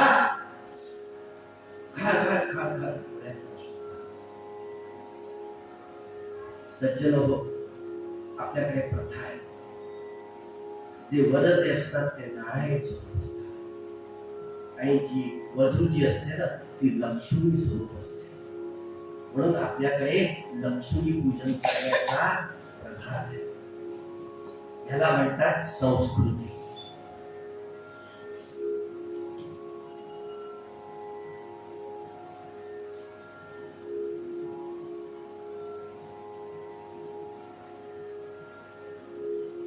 थाटामाटात विवाह झाला.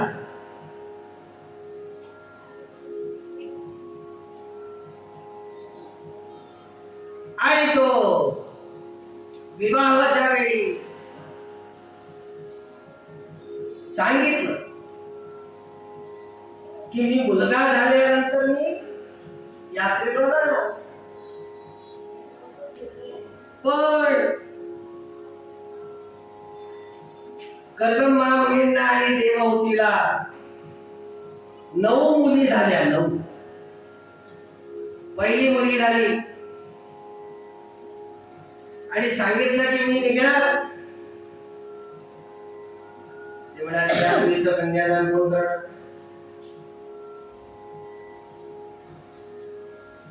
9 मुली झाल्या. 9. कला मरीचीला दिली. अनसूया त्रिगुणातीत असलेल्या अत्रि ऋषींना दिली. श्रद्धा अंगिरस ऋषींना दिली. हविर्भू पुलस्तीला दिली. गती पुलाहला दिली. क्रिया प्रतुला दिली. ख्याती भृगुला दिली. अरुंधती वशिष्ठाला दिली आणि शांती अथर्वाला दिली. 9 मुली. आम्ही काय पाहतो? कन्या वरयते रूपम माता वित्तम पिता श्रुतः बांधवा कुलमिच्छानि मिष्टान्न इतरे जनः. मुलगी काय पाहते? सुंदर रूप आहे, वर माझा सुंदर आहे. आई काय पाहते? किती आहे. पिता काय पाहतात? मूळ चांगलं आहे ना. पण इथे प्रत्यक्ष भगवंताने सांगितलेलं होतं ना, व सगळं चांगलं आहे की.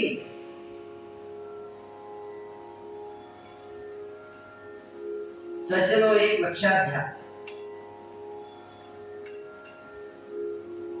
आपण सुद्धा नाना प्रकारचे विधी करतो, परंतु आपलं त्या विधीमध्ये किती लक्ष असतं? आपलं त्या डामडौलामध्ये लक्ष असतं. 16 दिवस लग्न सोहळा चालतो. आताचा लग्न सोहळा माहिती का तुम्हाला?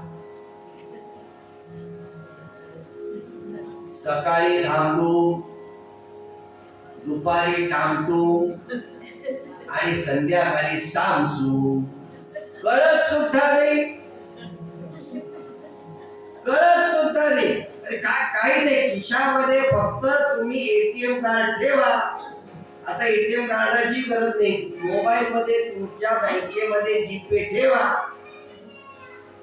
तुम्ही हॉल मध्ये गेल्यानंतर ते सांगतील तसं तुम्ही करा आणि संध्याकाळी जाताना सगळं जीपे फोन पे सगळं करा. संध्याकाळी घरी. सकाळी मात्र धामधूम असते. सगळं एकाच दिवशी करायचं. काही ठिकाणी तसं नाही. त्र्यंबकेश्वरला आजही आमच्याकडे कमीत कमी 12-15 दिवस झाले. 4 दिवस आधी तो ग्रह देवदेव, आदल्या दिवशी ती सगळ्या देवतांना पत्रिका, सीमांत पूजन. काय थाट असतो तो. आमचा नाही, तुमचा किती थाट असतो ते पहा. प्रत्येकाची साडी वेगळी, ग्रहमखाला वेगळी, देवदेवकाला वेगळी, आदल्या दिवशीची वेगळी, लग्नाच्या आधीची वेगळी, लग्नाची वेगळी, लग्नानंतरची वेगळी, पाठवणीची वेगळी. वाद हा शब्द वापर. सांगण्याचं तात्पर्य त्या असलेल्या त्या विधीमध्ये आपलं किती लक्ष असतं सज्जन. त्या असलेल्या विधीमध्ये लक्ष जर का दिलं ना तर आपल्याला कळतं की ती सप्तपदी काय आहे ते.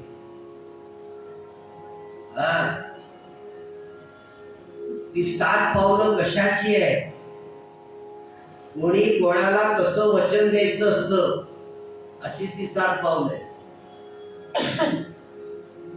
तो राजा हो म्हणजे काय सांगण्याचा हेतू कळे ना. त्यामुळे विचार केला काय करावं.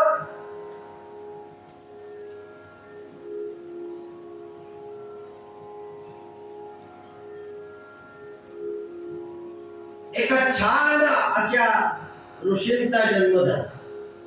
गर्दम महामुनी आणि देवहूतीच्या उदरी. बोलो कपिल भगवान की जय. मुमुक्षु मुनींना आत्मदर्शनासाठीचा अवतार आहे श्री हरीचा अवतार. सांख्य शास्त्राचे ते प्रणेते आहे.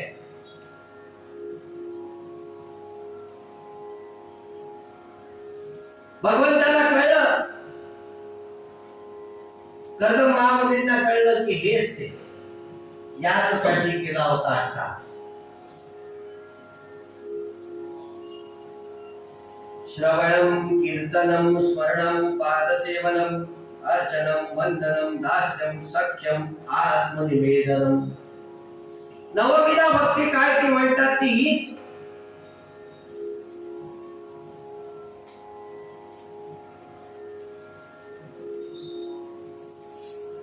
कपिल महामुनी थोडेसे मोठे झाले आणि भगवंतानी गर्दम महामुनींनी सांगितलं की आता मी जातो, माझं काम झालं. काय ठरलं होतं, मुलगा झाल्यानंतर मी जाणार. 9 मुली झाल्या, लग्न झाली. आता त्या त्यांच्या घरी सुखी असतात की नाही. लग्न झालेल्या मुली त्यांच्या घरी सुखी असतात की नाही. पण आम्ही काय करतो, प्रत्येकाचा विषय. कपिल महामुनींना गर्दम महामुनींनी नमस्कार केला, कारण का हा श्रीचा अवतार आहे, श्री हरीचा अवतार आहे. आणि ते छोटेसे कपिल महाराज बोलायला लागले आईशी. ते आईला सांगताय, अगं आई, भक्ती योगाचा महिमा तुला माहितीये का. आई म्हणजे काय छान वाजव उघडं बोलू. नाही तर आत्ताचा आपलं बच्चू काय बोलतो, ते एकदा का त्याला ते डोरेमॉन लावून दिला, त्या असलेल्या त्या कार्टून मध्ये सगळं काय ते भीमापासून तर अगदी त्या सगळ्यापर्यंत सगळं ते कार्टून एकदा लावून दिलं की संपला विषय. आई विचारते, अरे तू इतका मोठा कधी झाला. आई म्हणते, अरे बाळा, माझे काही प्रश्न आहेत त्याची उत्तर देशील.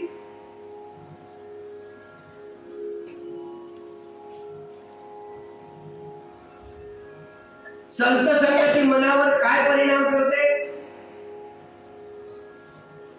विषयाचं अनित्यत्व म्हणजे काय, कर्म मार्ग म्हणजे काय, सांख्ययोग म्हणजे काय, सकाम भक्तीचं फळ काय. आई विचारते बरं का आपल्या मनात. अष्टांग योग म्हणजे काय, तो म्हणतो अगं सोपं आहे. यम नियम आसन प्राणायाम प्रत्याहार ध्यान धारणा हे सगळे अष्टांग योग आहेत. आई म्हणते, अरे बाबा, हे सगळं तू सांगतोस ते बरोबर, पण याच्यातला प्रत्येकाचं सांग ना काय ते. यम म्हणजे काय, नियम म्हणजे काय, आसन म्हणजे काय, प्राणायाम म्हणजे काय. 6:12 झाले. किती सांग.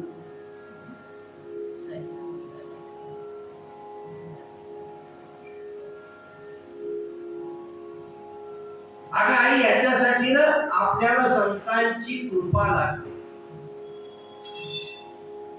संतांची या गावी प्रेमाचा सुकाळ. संतांच्या गावाला गेल्यानंतर प्रेमच असतं.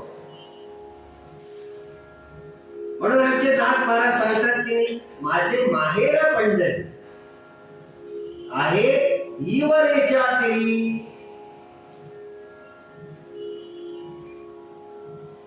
अजून एक सांगू आपल्याला, उजेडात होते पुण्य अंधारात पाप, ज्याचे त्याचे हाती आहे कर्तव्याचे माप. दुष्ट दुर्जनांची कैसी घडे लोक सेवा, उघडदार देवाता उघडदार देवा. काय शब्द आहे तो? चित्रपट आपल्याला माहिती आहे. आम्ही जातो आमच्या गावात, कशाला राम राम घ्यावा म्हणता, अजून 5 दिवस मध्ये यायचे.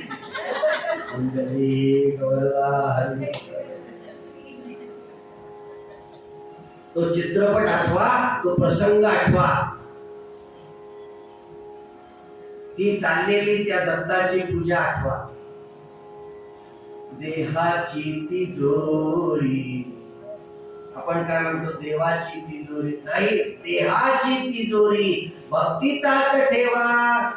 मग या असलेल्या देहाच्या तिजोरीमध्ये कशाचा ठेवा पाहिजे? भक्तीचा ठेवा पाहिजे. जिथे राम राही तिथे काम कैसा, जिथे काम राही तिथे राम कैसा. या आपल्या असलेल्या या तिजोरीमध्ये प्रेम पाहिजे, कळवळा पाहिजे, भक्ती पाहिजे.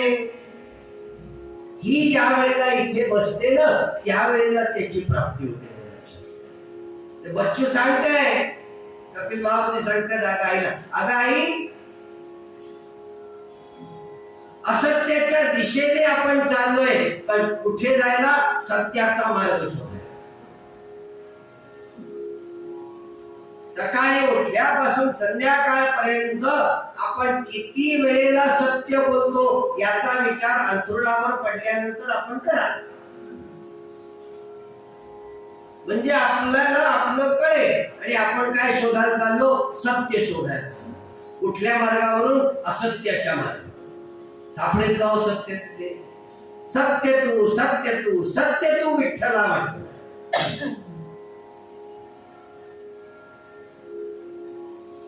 आणि आपल्याला ते कळत सुद्धा. अजून एक सांगू आपल्याला कळतंय पण वळत. आपणच सांगतो का नाही, हा सांग मी घरी नाही. मोबाईल आल्यानंतर काय सांगतो आपण? हा सांग मी घरी नाहीये. पूजेला गेलं सांगतो का नाही?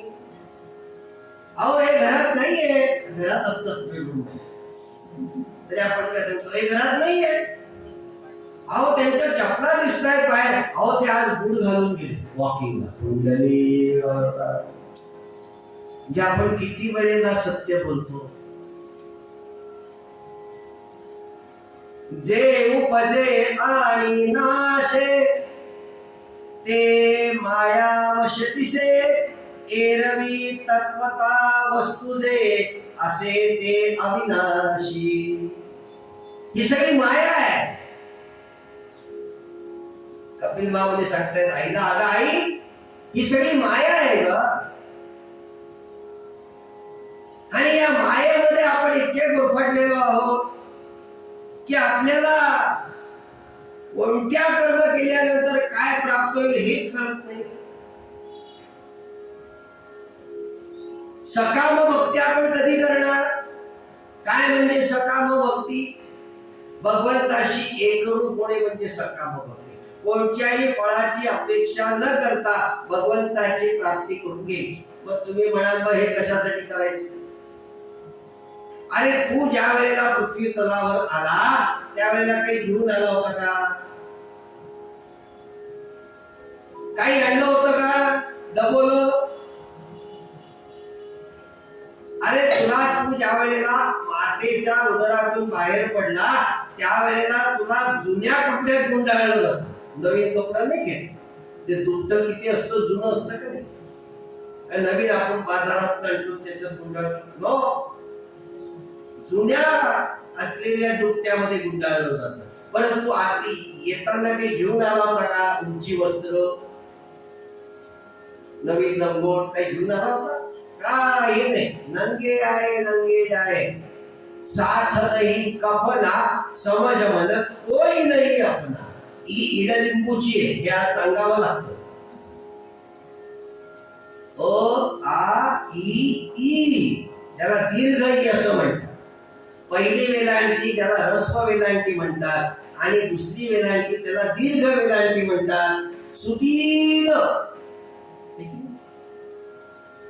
आणि सुदीर्घ सांगण्याचं तात्पर्य ती इडलिंबूची आहे. त्यामुळे समज मन कोई नाही आपला, कोणी तुमचं नाही. आणि त्यांना जर का आपलं असं करायचं असेल तर प्रेम भावना द्यावी. थोडस प्रेम किती असतं? थोडस. सज्जन हो, श्रीमद भागवत कथा ही प्रेमाची कथा आहे. त्याच्यामध्ये प्रेम अर्पण करा, नाही तर इकडून ऐकायचं आणि या कानाने सोडून द्यायचं. त्याला आपल्याकडे मराठीमध्ये म्हण किती, नळी फुंकली शाबाश. इथे सगळेजण पाठ करून आल्यात म्हणी. पाप भागवताला आला ते इथे म्हणींचा कार्यक्रम. हा सज्जन हो, ती आई पुन्हा पुन्हा विचारते, अरे बाळा, सत्संगतीचा मनावर परिणाम होतो तर संत संगतीचा, सत्संगतीचा आपल्या मनावरच परिणाम होतो. आपण म्हणतो का नाही, एकदा माझ्या मनात तर येऊ दे, मग बघा मी काय करतो काय करते ती. एकदा माझ्या मनात येऊ दे. आता माझ्या मनात रोज येतच का नाही त्र्यंबकेश्वरला जाणं आणि त्र्यंबकेश्वरवरून परत येणं. काल रात्री 9:30 वाजले आहे, पण निष्ठा भगवंतावर. कथा कोणाकडे? मुरलीधरा. कोण मुरलीधर? 200 वर्षापूर्वी आपल्याकडे आला हो नाशका. आणि मग त्याला कथा नाही ऐकवायची, कोणाला ऐकवायची? तुम्ही आम्ही सगळे यालच, तुम्ही या, त्याच्याबद्दल वादच नाही. पण त्या असलेल्या भागवत कथेचं मुख्य अधिष्ठान कोण आहे? भगवान गोपाल कृष्ण आहे. भगवंताच्या असलेल्या कर्तुम अन्यथा कर्तुमचं गुणानुमान आपण इथे करतो. इथे काही मला जास्त कळते म्हणून सांगतो अशातला भाग नाही. आपण किती जणांचे भागवत रोज ऐकतो.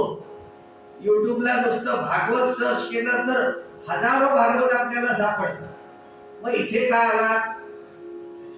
इथे त्याच्या दर्शनासाठी, त्याच्या सहवासामध्ये आपण, आणि त्याच्या सहवासात ज्या वेळेला आपण असतो त्यावेळेला आपल्याला कुठलीच भीती नसते. मग आपल्याला भीती रात्री वाटते का नाही? का बरं? उजेडात होते पुण्य. लाईट चालू आहे, पंखा चालू आहे, छानपैकी बसायला आहे. मग का बरं आपण रात्री झोपताना दरवाजे 3 वेळेला पाहतो? लॅच लागलाय का नाही, दरवाजा नीट बंद केलाय का नाही, एखादी खिडकी उघडी करायची नाही ना. सगळीकडे काळ. सज्जन हो, आपल्याला भीती त्या काळोखाची. पण खरं सांगू का, आपल्याला भीती पाहिजे त्या असलेल्या आपण केलेल्या कर्माची. अहो, काळोखामध्ये सुद्धा लाईट गेल्यानंतर आपण जर का रोजच्या ठिकाणी जर का बॅटरी ठेवली असेल तर तिथे आपल्याला बॅटरी सापडते. गॅसच्या जवळ आपण जर का तिथे काळी पेटी ठेवली असेल तर ती आपल्याला सापडते. लायटर तिथे सापडतो. आणि जर का तिथे आपण नाही ठेवला तर आपल्याला सापडत नाही. साधं सोपं गणित आहे. मग ते व्यवस्थित ठेवण्यासाठी हे शाबूत नको का? आणि हे जर का शाबूत ठेवायचं असेल तर आपल्याला त्याचे आशीर्वाद नको का?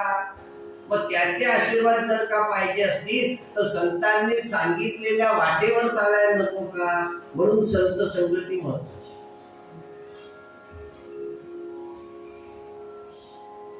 संत संगती आपल्या असलेल्या मनावर परिणाम करते आणि मग त्या सत्याचं असलेलं परिमाण आपल्याला कळतं आणि आपण त्याच्याजवळ जातो.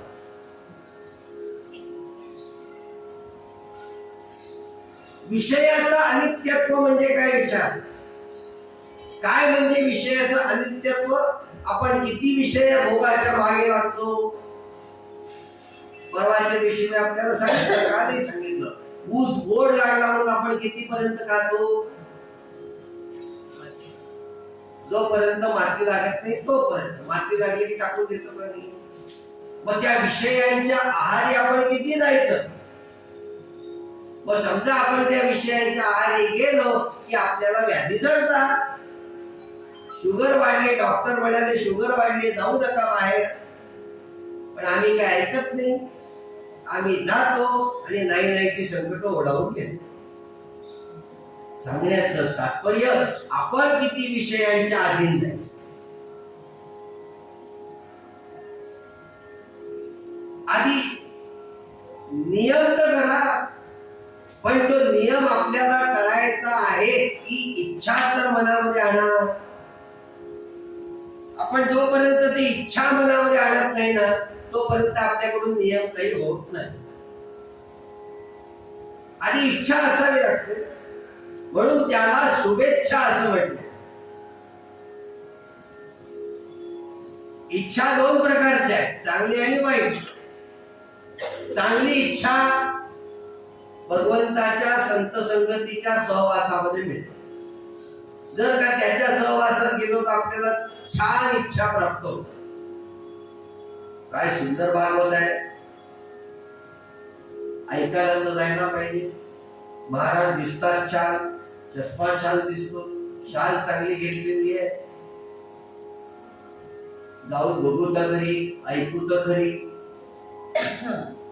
ही इच्छा पाहिजे. काय सांगतायत नवीन?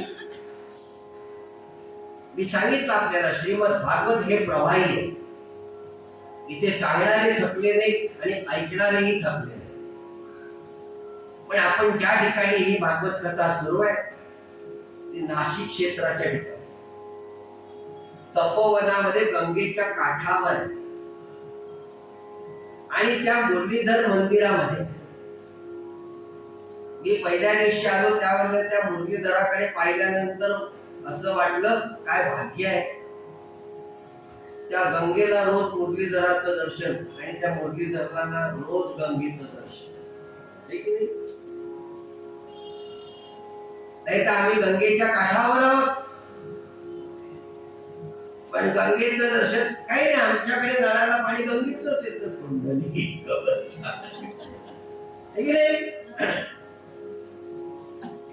मग काय दर्शन घ्यायचं? आमच्याकडे पाणी गंगेचंच येतं. म्हणून स्नान करताना पूर्वीच्या काळी त्या असलेल्या स्नान करताना गंगे, गोदे, तापी, सिंधू, कावेरी असा तिथे उल्लेख करायचा असतो. म्हणजे मग त्या असलेल्या त्या पाण्यामध्ये आपल्या असलेल्या मुखावाटे जे निघालेले शब्द आहेत ते त्या पाण्यामध्ये मिसळतात आणि आपल्याला तीर्थात असतात. मग या तीर्थावर यायचं नाही का? यायचं तर तुम्ही म्हणाल महाराज बरे तुम्ही सांगितलं आता रोज सकाळी घरामध्ये आम्ही तेच करतो. तसं नाहीये. प्रत्येक तीर्थक्षेत्राचा महिमा आहे. वृंदावनचा महिमा आहे, वाराणसीचा महिमा आहे, रामेश्वरचा महिमा. जेवढी जगामध्ये तीर्थ आहेत त्या प्रत्येक तीर्थाचा क्षेत्राचा महिमा आहे, त्या क्षेत्राचा महिमा आहे, त्या तीर्थाचा महिमा आहे. त्यामुळे त्या तीर्थाच्या ठिकाणी जावं आम्ही ज्या वेळेला कथा करायला जातो ना बाहेर, वृंदावनामध्ये जातो, द्वारकेला जातो, हरिद्वारला जातो, शुकतालला जातो. आता 25 ऑक्टोबर पासून नैमिषारण्यात जाणार आहे. लयलूट असते, लयलूट. कथा म्हणजे आपल्याला जे ज्ञान जे प्राप्त जे होतं, त्या ज्ञानातून आपण कशा पद्धतीने आपला संसार करायचा हे मार्गदर्शक तत्व कथेमध्ये दिलेले असतात. इथला कुठलाही वक्ता माझ्या सकट कोणी सांगतो का चोरी करा, डाका करा, दुसऱ्याशी वाईट बोला, सांगतो कधी?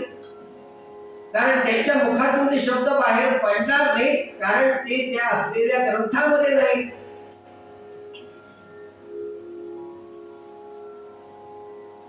अहो माऊली सांगते पसायदानामध्ये, जे खळांची व्यंकटी सांडो तया सत्कर्मी रती वाढो. खलांचा नाश करायला नाही सांगितलंय, त्यांच्यामध्ये जे दुर्गुण आहेत त्यांचा नाश होऊ दे. जे खळांची व्यंकटी सांडो तया सत्कर्मी रती वाढो. भूता परस्परे जडो मैत्र जीवांचे. दुरितांचे तिमिर जावो विश्वस्वधर्म सूर्ये पाहो. जो जे वांछील तो ते लाभो प्राणीला. तुम्हाला जे पाहिजे ते सगळं तो मुरलीधर द्यायला तयार आहे. तुम्हाला जे पाहिजे ते ग्रंथ द्यायला तयार आहे. आपल्या सगळ्या प्रश्नांची उत्तरं ही ग्रंथामध्ये सापडतात, एवढं लक्षात ठेवा. जर का आपण त्या पद्धतीने त्याचं वाचन केलं तर. ज्ञानेश्वरी रोज वाचा, आपल्याला रोज वेगळा अर्थ कळतो. अरे माऊलींना असं म्हणायचं होतं का? अरे नाही, काल तर असं म्हणायचं होतं, पण आज काही वेगळंच वाटतंय. मी सांगितलं आपल्याला सच्चिदानंद रूपाय. पहिल्या दिवशी मी आपल्याला सांगितलं. सांगण्याचं तात्पर्य ती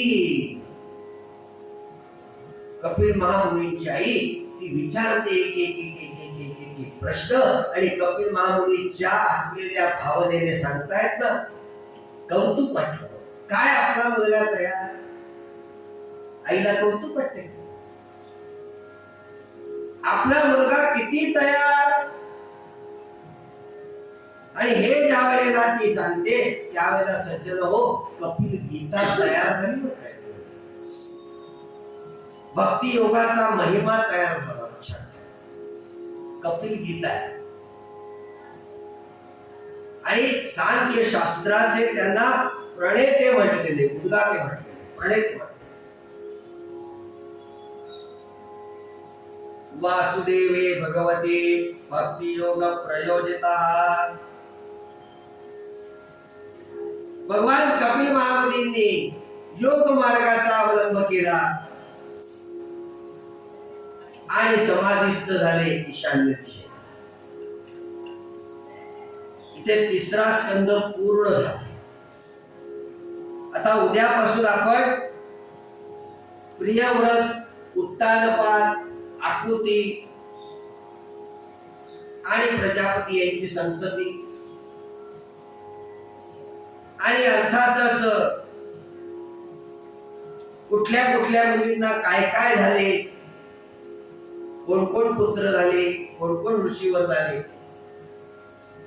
हे सगळं आपण ऐकणार आहोत. उद्याला एकादशी आहे. उद्या या ठिकाणी संध्याकाळी कथा असते, त्यामुळे आपली कथा थोडीशी लवकर सुरू करू आपण. 3:30 वाजता चालेल. 3 वाजता सुरू करायला माझी काही हरकत नाही. पण व्यवस्था आहे सगळी.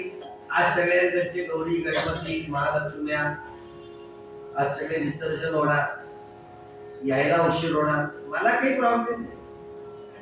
संदेशी आरतीची तयारी. उद्या एकादशी, परत इथे संध्याकाळी उद्या इथे गर्दी पण असेल. माळे करतात. एकादशीला गर्दी असते. ठीक आहे, मग आपण उद्या बरोबर दुपारी 3:30 चालेल.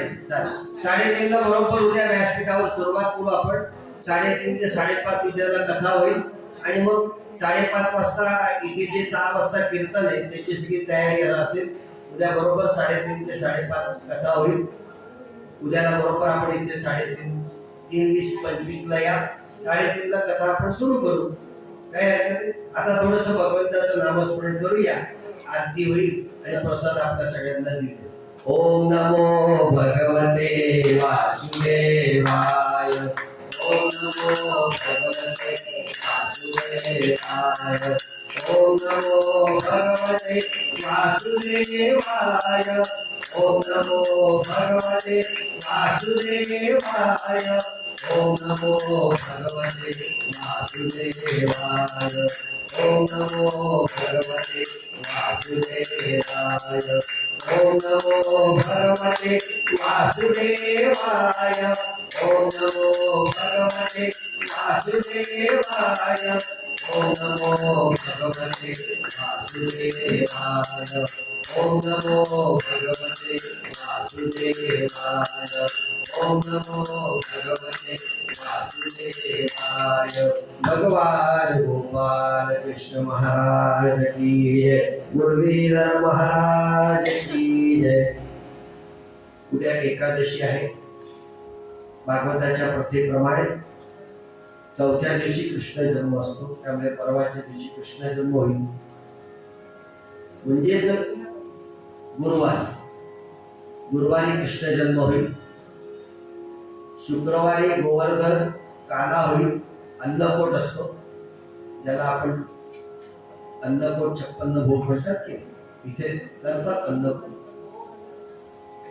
त्यामुळे शुक्रवारी या ठिकाणी होईल.